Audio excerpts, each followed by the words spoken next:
শোনেন, নালে কিন্তু আপনারই কিন্তু রিপেয়ার করে দিব, বুঝতে পারছেন? আপনারই কিন্তু রিপেয়ার করে দিব। পয়সা খাইবেন, পকেটে ঢুকাইবেন, খালি কাম করবেন না।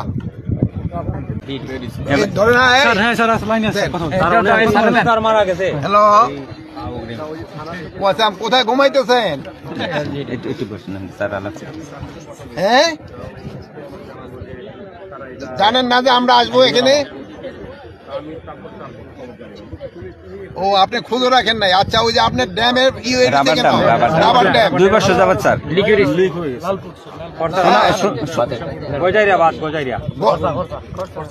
কয়দিন লাগবো? শোনেন, নালে কিন্তু আপনারই কিন্তু রিপেয়ার করে দিব, বুঝতে পারছেন? আপনারই কিন্তু রিপেয়ার করে দিব। পয়সা খাইবেন, পকেটে ঢুকাইবেন, খালি কাম করবেন না। না, পয়সা খান না। আপনি আপনার নাম আর নাম্বার সব দেন। ওইটা রাবার ড্যাম আপনি 7 দিনের ভিতরে শেষ করবেন। 7 দিনের ভিতরে শেষ করবেন। কমিশনার সাহেব দেখেন, 7 দিনের ভিতরে। আর আপনি আসেন নাই কেন এদিকে? আপনি আছেন কোন জায়গায়? এখানে আসেন। এখানে কোথায়? এটা কোন জায়গায়?